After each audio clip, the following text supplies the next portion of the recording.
Everyone, my name is Ko, and I'm from Myanmar. Myanmar is a country with the highest economic vulnerability to climate change in Southeast Asian region. I grew up in the central area of the country where the first communities to observe climate and environmental changes in firsthand. Many of us are part of the generations for whom awareness of climate change has been a constant throughout our lives. We have understood the great threat the emissions of greenhouse gases poses to humanity. I also trust that we understand the needs to rapid transitions to our behaviors towards climate justice. Among many other transformative concepts of climate change today, I'd like to address three different important areas of climate justice regarding food security. First of all, why are climate justice and food security so important? It's very simple. Food systems and Earth climates are deeply connected. The changing climate is deeply affecting farmlands through unpredictable weather conditions that can cause flood, droughts, and contaminations. Also, unsustainable food systems are accelerating the rate of climate destructions. Also, the systems of oppressions have historically played and continue to play in how food is grown and distributed. Capitalism has created a system that prioritizes profit, leading to the exploitations of land and farm workers. Lack of access to fresh and nutritious food is especially prominent in Black, Indigenous, and other people of color communities. It's important to educate communities about the way our food is grown and the farming practices. Secondly, we all need to be ethical. I would like to share ideas put forward by the Unitarian Universalist Association's statements of conscious and ethical eating from 2011. It says, quote, "With gratitude for the food we have received, we strive to choose foods that minimize harm and protective of the environment, consumers, farmers, and all of those involved in food productions and distributions. Environmental justice includes the equitable distributions of both environmental burdens and benefits for populations and the workers. Marginalized people have often been able to find housing or work only in areas exposed to environmental risks, pollutants, and consequent negative health and quality of life effects. There is also the big concerns about failed treatments of food and farm workers, include low pay, poor and unsafe working conditions. As Unitarian Universalists, we're called to address our relationship with food and the impact of our food choices. Ethical eating is the applications of our principles to our food choices. What and how we eat has broad implications for our planet and society. Last but not least, food is a human right. The United Nations adopted the Universal Declarations of Human Rights in 1948, articulating for the first time ever human rights that every person on earth possesses, no matter their place or status of birth. Some article mentions in Universal Declarations of Human Rights in regards to food justice are Article 1, I quote, "All human beings are born free and equal in dignity and rights. They are endowed with reason and conscience and should act towards one another in spirits of siblinghood."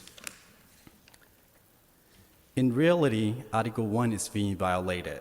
The right to equal dignity and rights belongs to all human beings, and yet, the right is violated when extractive industries are given priority over human life and well-being. Article 17, I quote, "No one shall be arbitrarily deprived of their property." Again, in reality, Article 17 is also being violated. In many places around the world, indigenous communities on the front lines to protect their land or water have had the rights violated by the government aligned with extractive industries that seeks to exploit those natural resources in violations of treaty agreements and human rights. Article 25, I quoted, "Everyone has the right to standards of living educate for the health and well-being of themselves and of their family, including food, clothing, housing and medical care, necessary social services, and the right to securities in the event of unemployment, sicknesses, disability, widowhood, old age, or other lack of livelihoods in circumstances beyond their control."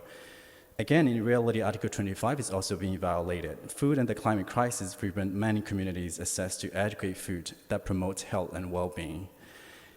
Pollutions, contaminations, and natural disaster, water and air unsafe for living and for farming, yet authorities often neglect the needs of these communities. All of these three articles demand for urgent attentions. As to conclude, I'd like to encourage you as congregations by sharing a set of actions that we can aspire to. Number one, provide and sell more plant-based, organic, locally produced, and fair trade foods at congregational events. Number two, promote economic accessibility to safe, ethically produced food by organizing members to work for food justice through activities such as urging grocery chains to locate stores in low-income neighborhoods, supporting local food co-ops, helping people obtain food stamps, advocating for increased funding to alleviate hunger, and assisting local Meals or Wheels and food banks programs. Finally, support the Unitarian Universalist Service Committees, Unitarian Universalist United Nations Office, and other relevant UU organizations in their efforts to ensure that everyone has adequate, nutritious food produced sustainably. Thank you.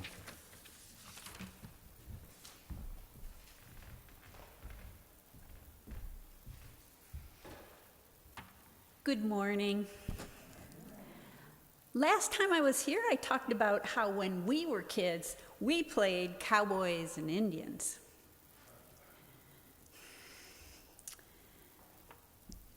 Since then, I've been thinking about where did we learn that? We learned it from television, and we didn't turn the channel. Today, I'm going to talk about turning the metaphorical channel on food sustainability. So first I'm going to talk a little bit about change, and then what we can do, and then finally how we're going to do it. So change is turning the channel. There's this little possum named Pogo who lives in the I knew I'd mess that up, Okefenokee swamp. And he famously said, "We have seen the enemy, and the enemy is us."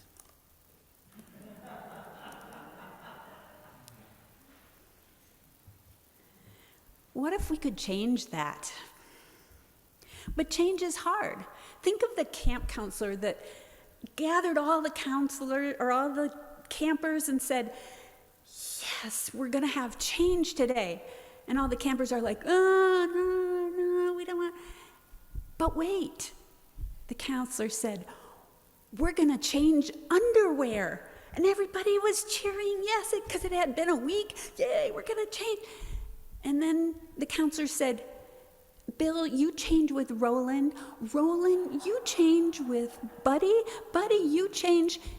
Yes, change doesn't have to be odious, or in this case, odorous. Change is something that we can address and embrace. What are we going to do for change? Well, I have 3 ideas.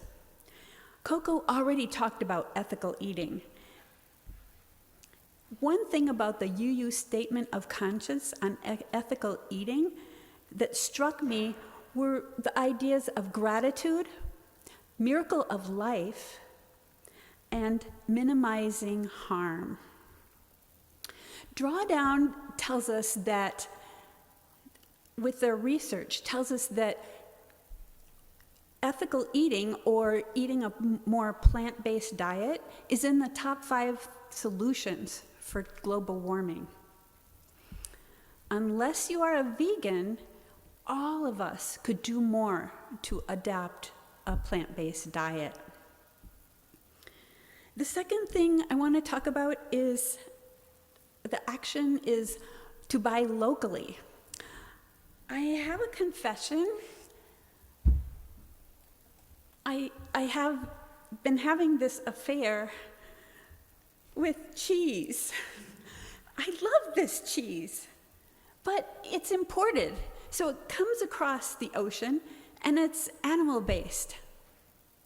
So I've had to learn to turn the channel on that. The third action I want to talk about is reducing food waste. 1/3 of all of the food that is grown doesn't end up on the table.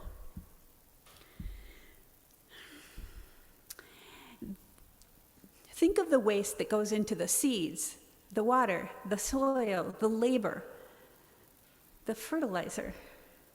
All that is wasted. Yet, people like Maddie in the story are going without. We could turn the channel here on that. We could be composting right here at UUS. We could have these envelopes that you can fill out for the Project Holiday. The Community Crisis Services and Food Bank is asking us to share our bounty.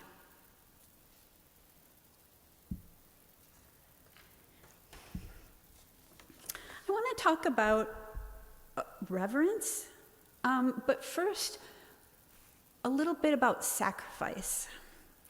So when we talk about doing these actions, there might be sacrifice involved. So sacrifice, according to my niece who gave a talk to the Unitarian Universalist Church in Roanoke, Virginia, and she said that sacrifice is giving something of value, giving up something of value for the sake of something that is greater in value. We had an example of that, of how Sophia had to give up her idea of promise in order to save Maddie's family. So if we are to change, we will need to sacrifice. But if we don't change, we will be sacrificing someone else. Think of the boy in the Pacific Island who watches the water rising. Think of the Alaskan indigenous village that had to move the whole village so they could be safe. Think of the little girl crossing miles, 4 miles, to find water with her mother, only to find the well was dry. What are their names? If we don't change, the climate will clobber us with its change. So the enemy is us. I think of a reverent moment of how we are interconnected. Our 7th principle is the interconnected web of which we all are a part. My niece Laura also talked about how food is holy. It's a sacrament. I'm not talking about the sacrament of the old-time religion stuff. I'm talking about the ritual of teaching, strengthening, and manifesting our faith. So what if food were more holy?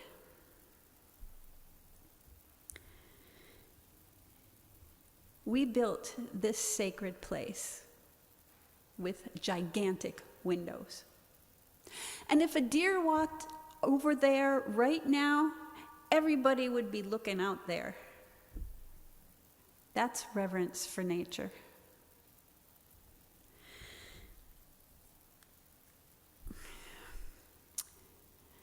Why can't we have more reverence for food?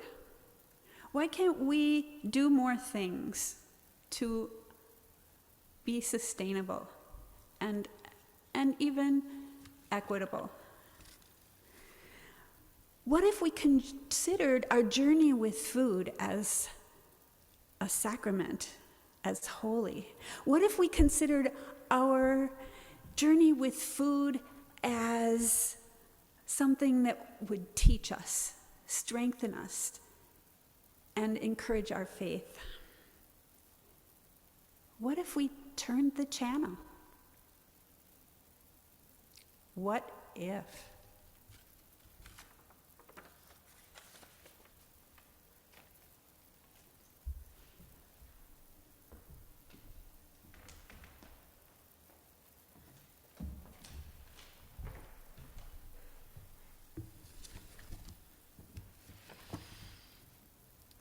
So in a moment, we're going to watch a video by Naima Penniman that celebrates the power of growing life-giving food and medicine for our own communities. This video was written and performed by Naima Penniman at Soul Fire Farm. I love that name. Soul Fire Farm is an Afro-Indigenous centered training farm committed to ending racism and seeding sovereignty in the food system. Youth FX is a film organization designed to teaching young people from historically marginalized communities technical and creative storytelling skills. Naima Penniman is a multidimensional artist, movement builder, healer, grower, and educator. And Rashid Pierre, who also produced this, is a queer filmmaker and writer whose work strives to put Black, Indigenous, and POC experiences at the forefront of narrative storytelling. And Jeanette Lamb is a documentary filmmaker, writer, and educator whose work reflects themes of identity, connection, and healing, and all of them are bringing us this video. As you watch this video, and we enter a time of meditation, contemplation, and prayer, I invite you into a spiritual practice of listening for words or images that stir your heart, your spirit. Notice what sticks with you as you sink into these words and sounds.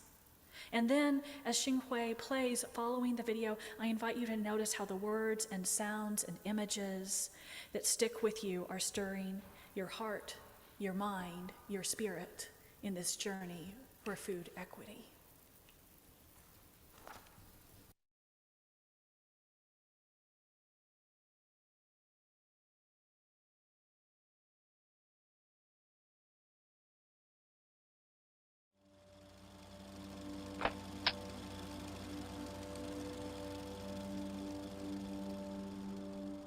Every patch of earth unencumbered by concrete, where soil and atmosphere meet, be a portal to presence, a terrain of remembrance, a vote for survival in an unpromised future.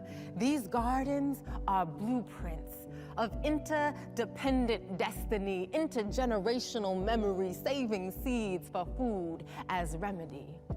See, my people know what it's like to eat and still be starving.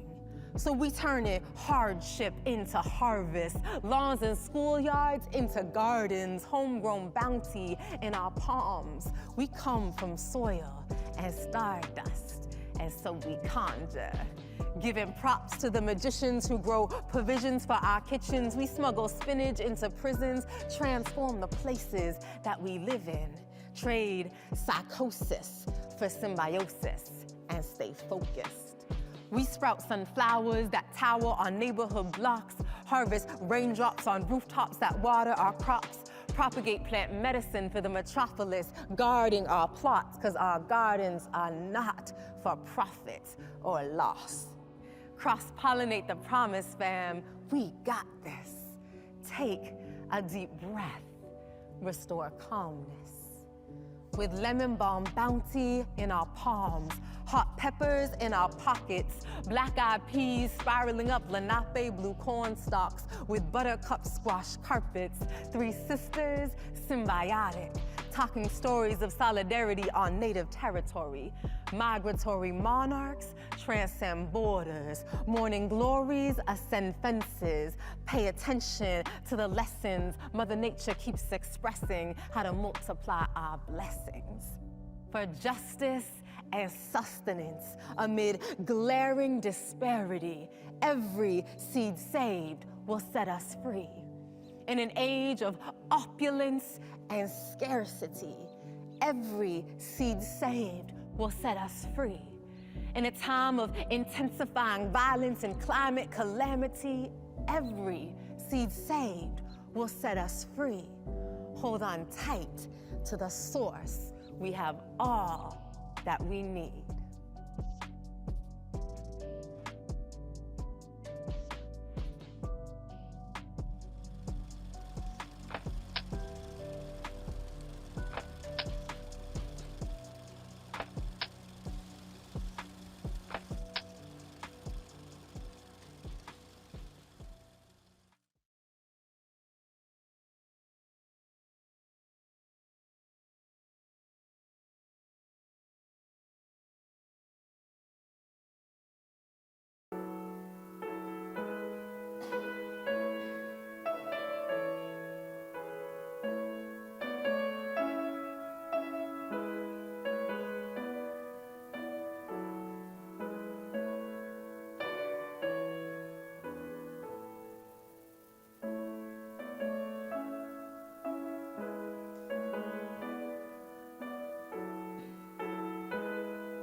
Growing up poor as a child of the 1980s, food was super processed. You may remember some of that super processed food that's been so popular.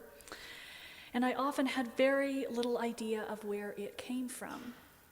Globalized mass production of food was glorified, along with the idea that energy from fossil fuels was boundless. Mass production was how we would feed the world, and that distance from sources of food, of our food and hyper-intensive processing were signs of the future. For me, that slowly began to change in college when I learned about sustainability, climate change and environmental footprints, the idea that Earth has only so much sustainable production capacity, and we need to consume within our fair share. This sped up when I began grad school in environmental planning. I learned more about interdependence and impacts of our individual and collective choices. As I volunteered at a sustainable model farm, I learned with my hands and my feet and my heart what it is to grow food and harvest rainwater, and what it is to compost. And living in a different country where people had decided to keep farms and food growing close to the city, I found myself surrounded by people for whom it was an expected way of life to ask questions like, where did this food come from? Where was the farm, and how does that relate to how healthy our local environment is? Can everyone afford this food? How were the cows, chickens, or land that this food came from treated? What does that mean for how much fossil fuel we're consuming when we eat this? Living in a different place, where assumptions about how we live were different, and where most people, not simply those who were environmentally minded, assumed that it was important to reduce our fossil fuel footprint, that fresh food was better than processed, and that everyone, regardless of economic status, should have access to fresh, local, healthy, less processed food, I began to internalize a different way of being related to food.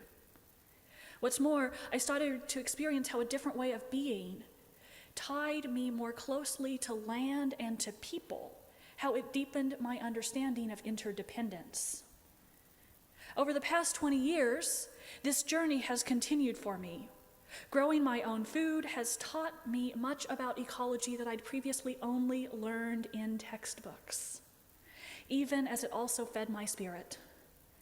Learning about and planting native and food-producing landscapes and teaching others how to do that has put me into deeper relationship with Earth as I help her heal and provide food for not only myself and neighbors, but local birds, insects, and other animals. Learning how to compost taught me more about the wonder and mystery of the cycle of life. And learning to eat with the seasons and preserve some of the harvest has helped me understand new things about food, connected me to others as we process food together, and has taught me about the lives of my ancestors. To supplement what I can grow, learning about and becoming part of community-supported agriculture and helping grow local food options for poor people has been deeply meaningful. It has knit me more into systems that are creating the changes we need. When I buy food, looking at where it comes from and sticking as closely as I can to a 100-mile diet, that's a diet where all the food we eat comes from within 100 miles of where we live. That's taught me about where I live, about food production, and has put me into different relationship with land and with people, even as it reduces the fossil fuels I'm eating. Eating this way is more expensive, and learning to grow, harvest, compost, and preserve my own food has been time-consuming. No doubt about that. It's changed what I spend money on, how I spend my time, and who I spend my time with, which has further changed my mind and heart. And as I've made these changes in my own life, working for more food justice so that local healthy food isn't only an option for middle class and more wealthy people has been crucial to my spiritual and sustainability journey. There have been ebbs and flows in how I'm able to eat locally and sustainably based on where I'm living and what my life is like. And yet, even with those ebbs and flows which all of us encounter. I and we can always attend to developing ways of being that are more sustainable, that are more equitable and more connected.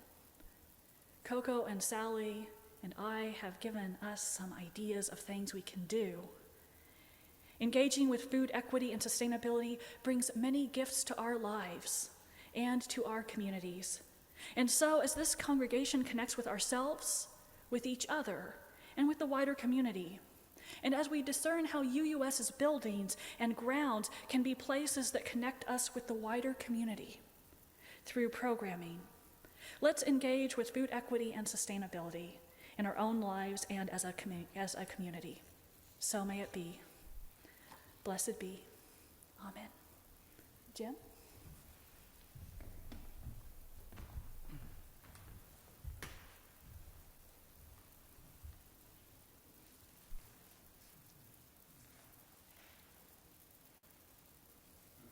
Sorry.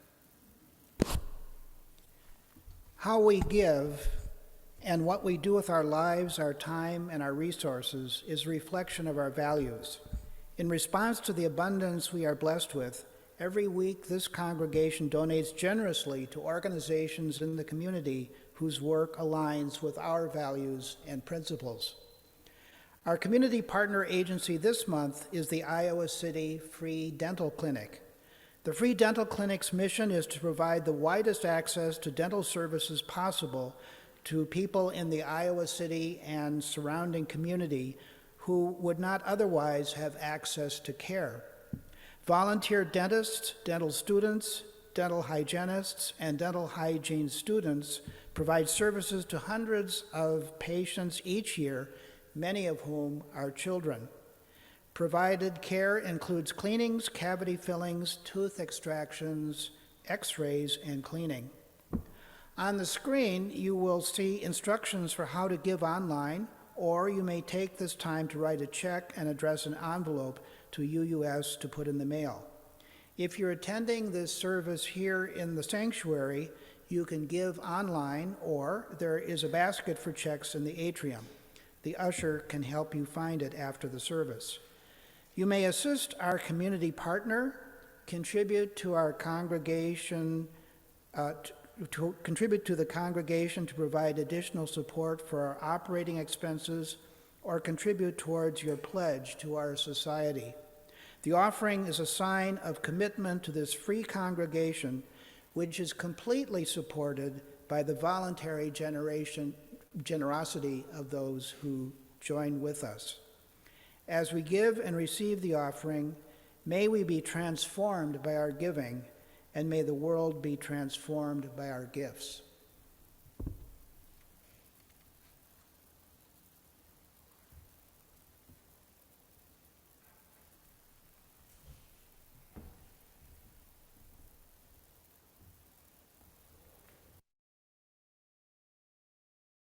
Murnong, yam daisy, yam tuber, nutty, nutritious, delicious. Grandmother, mother, children. Uncle Bruce, lies, confusion. Anger, elders, truth, confusion. Truth, lesson, archives, answers. Agriculture, culture, black traditions. Ecosystems, regeneration, conservation, love, ash, dirt, aunties, mothers, grannies, children, hands, compost, Murnong yams, prejudice lifted, prejudice lifted. Gonna start a Murnong farm.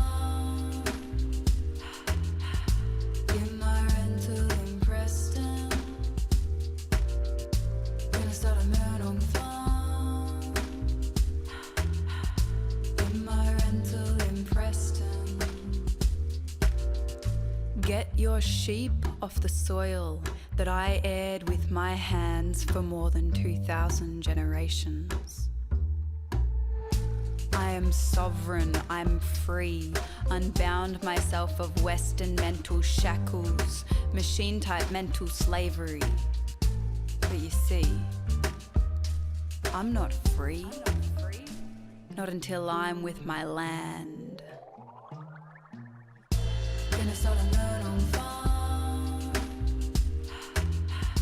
Get my rental in Preston. Gonna start a learn on farm. Get my rental in Preston. Get your sheep off the soil that I aired with my hands for more than 2,000 generations. We made this country, these countries, this nation, these nations. These countries made us dreaming. So get your sheep off the land that we tended with our hands for countless generations. Gonna start a learn on farm. Get my rental in Preston. Gonna start a learn on farm. Get my rental in Preston. Can I start a Murnong farm in my rental in Preston? Can I kill the grass, turn the soil with my fingers, revitalize the old traditions? Can I start a Murnong farm? In my rental in Preston. Warmth of the aunties, flowers shine bright like the women who dig them. Their flowers yellow, strong like the sun, reflecting the power within them. And their men.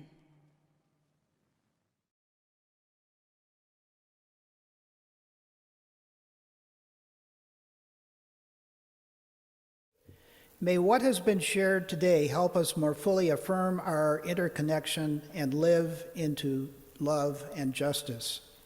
Immediately after the service, we will have time for all to join in conversation and community. Whether you're online or in the sanctuary, after the service, a host will explain the process for that location. And now to close our service today, we will sing "The Tide is Rising." If you're at UUS, please sing softly into your mask, hum, or move your hands or body with the music. If you're at home, as was said before, please feel free to sing as loudly as you would like.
So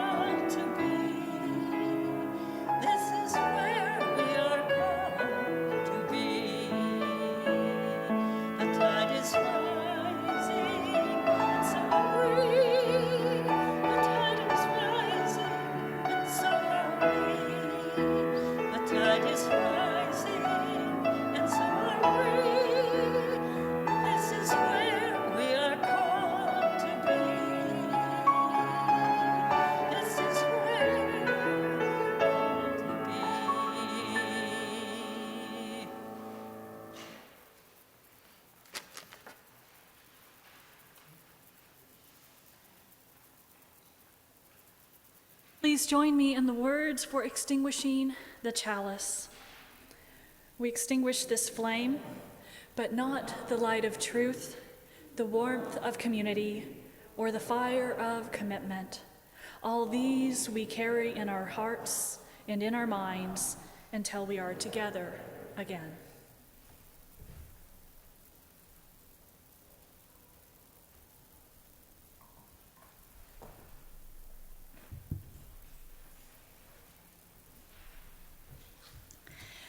And so, as we go out into the world today, this week, may we each notice how we are called to increase food equity and sustainability in our own lives and in the wider community.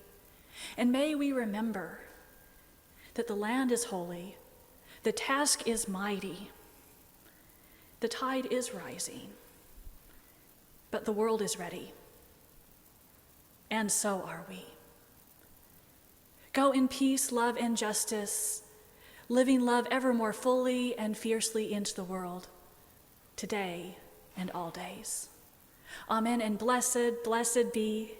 And as the choral benediction plays, please feel free to sing along.